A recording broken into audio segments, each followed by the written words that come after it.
guys, it's FTW here, bringing you some Pokemon Emerald, and I know what you're thinking, guys. I haven't done a video for quite a long time, and that's pretty much all you need to know. So I won't bother going into any detail, except for one little thing. It's that I did have to restart, as I sort of deleted my other thing, and then pure laziness came afterwards, and didn't bother to do it for the rest of about half a year, which is sort of bad, but I had plenty of things to do more important than this, and this may sound bad, but it's the truth, and I can only say what the truth is.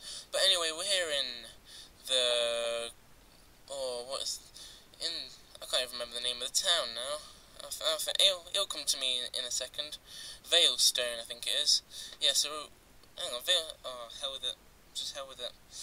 But, anyway, he'll ask you to come to the president's office, and basically, here's Mr. Stone, the president of the Devon Corporation, and he will basically give you something called a Pokénav in a couple of moments, and this is a device which can basically, where you can log anyone into it, and you can ring them up at any time. Like, you can ring Professor Birch later on and ask about your Pokédex. You can talk to Mr. Stone here, and basically you can rematch other trainers that you've previously battled. And there's the Pokénav, but whilst I was just talking about this Pokemon Navigator, we obtained a letter which we have to deliver to a man named Stephen in the town of Dewford, which is where the second gym leader is, and hopefully we shall get there during this episode, but we will not battle the gym leader during this episode, as I shall do some off-screen training, and I'll leave it up to there. Really? Well, we get to leave here, and I think I may already have told you, but this area is where loads of scientists basically work on fossils that you find, and they can get stuff like they used to have that Omanyte thing, or whatever it was, in Pokemon Fire Red and Leaf Green, and I've been developing an added feature for the Pokénav, and it turned out great. Well, this is the thing that you get given, which is basically the match call, where you get to ring anyone that you register inside, such as President Stone, which you have to test out now. Where is it? Pokemon Navigator, and then your third one down, and there's your call button. Oh, FTW. Since you called me, the Pokemon Nav must be working properly. Other people will be registered, so try calling them up too. Good. You seem to be quite happy. How could I know that? It's because I'm looking down at you from my office window. Mwah! See you again. What's an evil man, but an evil genius at the same time? So, the scientist will go straight back in, and yeah, guys, I think I have made a bit of a switch around with my Pokemon. I can't exactly remember what the Pokemon was. I think I got my Mudkip, I got Lombre evolved, and I also got my HM Slave, which I called Slave. And before you question why I chose Floater, it's because I thought of the lily pad on top of its head. So, basically, let's keep moving down and down. Does it need? Nah, I won't. Anyway, so as you get down here, you will see May, which I think is a good idea to go to the Pokemon Mart, as you will be dueling her in about a minute or so. No, I won't need a Pokeball. Will I need potions? No, I won't need potions. I think that's just about enough, I'd say. So, here we go with the duel with May. So she'll spot you as soon as you walk straight past her, which is pretty stupid, but still. So you register May, I don't know if she's your best friend in the game or not, but she saw Mr. Briny, or whatever you want to call him. We'll call him Briny, that's how I pronounce him. And says, how about a little battle? I shall accept your challenge, Miss May. So, as I come into here, I thought the slate car thing that I thought it's bad because I don't like to have a second evolution of a Pokemon such as Vigoroth, and I find Slaking a bit too lazy to use, so I thought I'd just change that, because if I don't fully evolve something, I don't bother having it. But I'm still thinking of what other Pokemon to have except for Marshtomp, and, well, eventually when I evolve into, what's the evolved form of Lombre? Ludicolo, or whatever the thing is. So we'll get this battle on with against Wingull, which is a pretty rubbish Pokemon, I have to admit. It's not the best, but I'm doing damage, and Wing Attack, a bit curious of a move, but still. So we'll get 177 XP, and she will bring out Trico, which I shall switch out for my Floater, aka Lombre, if anyone doesn't know. But let's carry on.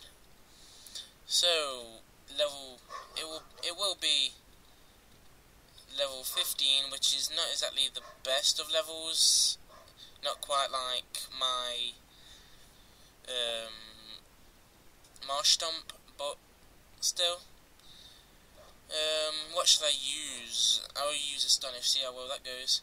But that move, Swift, is a very good move, as it never misses, but it's very poor, surprisingly. And Nature Power, depending on what sort of environment you are walking on, is depending what sort of move you're going to use. Like if you're in a cave, you'll use Rock Throw. If you're in very tall grass, you'll use Vine Whip, I think it is, or somewhere along those lines. And obviously, you get the point. But Float against 208, and that was a bit of an easy battle, surprisingly. It's not more easier in Pokemon Emerald as in Sapphire and Ruby. But I shall go and heal up my Pokemon right now, which will be advisable due to them being injured. And I think I say advisable a bit too much, but it's just what I sort of use, really. And I really need to stop going on about random things and plan beforehand about what I'm going to talk about. But what's the fun in that? So let's go down back into Petalburg Woods, where we shall... Ooh, hang on. I think I may have forgotten something. I have forgotten something, which is very surprising. I need to go back to Rustboro and get my HM01, which is Cut, which you get to learn after you beat Roxanne, which is the first gym leader, which we have already done. So you talk to this guy, and he will obviously say that you're a well-skilled trainer. No, wait, don't say a word. I can tell just by looking at you. I'm sure that you can put this hidden machine to a good use. No need to be modest or shy. Go on, take it. Come on. Well, I shall take it and obtain the HM01 containing Cut, which means you can cut down trees in your way, which we shall use in future use. And I'm not sure, but I think you can only do this in Heart Gold and Soul Silver, but apparently you can cut down grass. If that is true or not, I don't think you can do it in this. It's only Heart Gold and Soul Silver, but well, well, time will tell, as I shall soon find out. So, guys, I'm looking for a sort of mixed battle sort of thing, like a fire type, a grass type, a water type, a ghost dark, psychic type. I've got my slave and I just need one more type. But what I normally go for is the one where you can't actually affect him in some sort of way, like levitate, ground moves can't hit, Quagsire, he can't be hit by lightning moves, so can Wishcash, so can Swampert, all that sort of stuff. They can't be affected, which is the sort of style I like to use. But here we are with a level 5 Poochyena, and I shall just try and finish off with a water gun. And come on, and it's a critical hit, which is very good, as I did not want to go through a whole game, about 2 minutes wasting my time on that. And we run into another one, which is a Silcoon. I've always been confused about Cascoon and Silcoon, because I've never been sure which evolves into which, but as a guess, I'll guess Silcoon evolves into Beautifly and Cascoon evolves into Dustox, which is just a guess, but I can't really tell. I'm not going to bother battling this one. I'll do my training off screen. I know people say, oh, why do you off screen? I'm not a big fan of it, but some people just don't like it for some strange reason. But anyway, we find a Pokeball here, which is an X attack, which I do not use at all, and find no point in at all, because I'm never going to use it. It's just quite good for selling purposes. That's merely the only good reason it has of being around, just to sell. Because I think you gain about 1,000 Pokédollars, which is quite a lot if you know how to spend wisely. And obviously I'm going to just run away from the battle. But I was thinking of getting a Tailo during this LP, due to me being able to use Fly, and also being able to beat Brawly, which is, to be honest with you, a hard gym for so early in the game, because Makuhita, which is his last Pokemon which he brings out, is very, very strong, because it's not as strong as what it is now, as it is in Pokemon Ruby and Sapphire. It's a lot more stronger. I think I said that it's not as strong, but oh well, you get what I mean. So we talked to Mr. Briny, or Brainy, whatever, Briny, and said that you get to sail to Dewford because he just basically owes you for saving Pico's life. And well, we'll get onto the boat and sail to Dewford.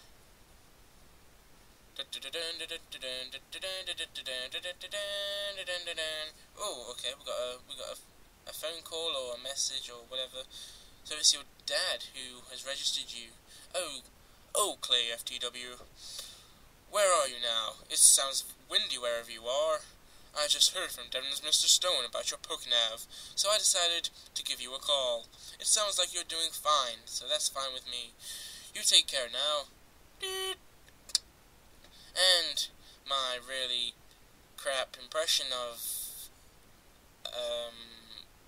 a phone call beep is, well, sort of average. So, as you see to your left, you see Dewford Town, where I'm not honestly sure, but I'll just show you to a few things before I stop this thing. Okay, why am I speaking in what I did the dad accent in? But still, this man says this is a renowned fishing spot. Are you getting the itch to fish? Yes, I am. I hear you, and I like what you're saying, Claire. That's all I'm saying. So you attain the Old Rod, which you can only catch 2 Pokemon with, and I'm sure everyone will be familiar with Magikarp, which has got to be the lamest Pokemon in history, even though it grows to one of the most powerful Pokemon known to man, Gyarados. But also the other Pokemon which you can catch, which is a bit rarer than Magikarp, which I think is about 75% Magikarp, 25% Tentacle catch rate. But Tentacle is a very good Pokemon to use, but to be honest with you, I've got sort of 2 water types, and I don't want to overload on it. So, well, hell with it. So if you go to this one, you get an item which, that's the one, a silk scarf, which is the cutting edge of fashion. I can see your eyes are twinkling. You appreciate my dazzling style. Oh, you're a delight. Here you go. I want you to have it. Well, why thank you. I thought I would like to thank my mom for obtaining this silk scarf, and just that they've taken me through a whole lot of stuff. Anyway, rather than me going to some Oscar-winning nomination, the silk scarf, I think, raises the power of normal type moves, which is a bit odd because I don't really like normal type Pokemon, even though I may end up using one due to strength and stuff, but I don't really know. And I think there is one interesting aspect, that's it. Every single time you play this game, every time you start a new game, they will always have a different thing to say. As mine is fast look and digital, and no, I do not think it's a trend of any sort. But basically, that's basically all there is to this episode, guys. So all I can say is thank you for watching. This has been your boy Claydol FTW, returning from a long time off. But so please like and subscribe, and subscribe, comment, whatever the hell you want to do. It only takes about 20 seconds at most, and about 5 seconds at minimum if you're a very, very fast mover on the mouse. But anyway, thanks for watching, and, well, cheerio.